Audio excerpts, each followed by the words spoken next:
Sektor pariwisata merupakan salah satu sektor pertama yang terdampak COVID-19 yang pada keadaan tahun 2020 tengah memasuki masa mati suri, mencakup seluruh rantai usahanya. Namun pasca dibukanya kembali pintu pariwisata, khususnya wisatawan mancanegara, maka angin segar berhembus cukup kencang ke arah perbaikan sektor pariwisata Bali.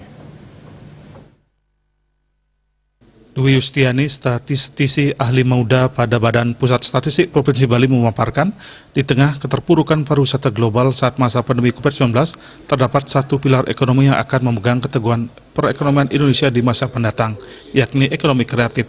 Kekuatan yang akan menggerakkan pertumbuhan serta pembangunan ekonomi dapat dilihat dari tingkat produktivitas masyarakat yang memiliki kreativitas di dalam dirinya. Di masa pandemi diduga terjadi kebangkitan sektor ekonomi kreatif sebagai salah satu alternatif membangkitkan ekonomi Bali.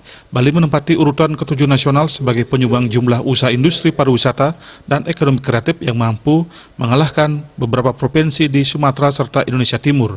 Sumbangan jumlah usaha industri pariwisata dan ekonomi kreatif Bali mencapai 3,34% di tahun 2020. Sebanyak 33,71% dari seluruh usaha industri kreatif Bali tercatat mulai beroperasi pada tahun 2011, 2018, dan 76,22%-nya merupakan usaha yang tidak berbadan hukum. Dalam perkembangannya, peningkatan daya saing industri pariwisata dan ekonomi kreatif Bali dirasa sangat perlu di tengah era disrupsi berbasis digital saat ini.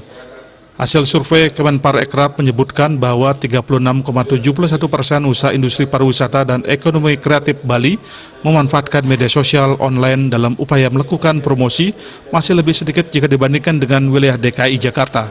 Untuk itu, pembinaan usaha secara berkelanjutan dalam pemanfaatan media sosial online sebagai salah satu media promosi sangat diperlukan untuk menumbuhkan semangat para pelaku ekonomi kreatif.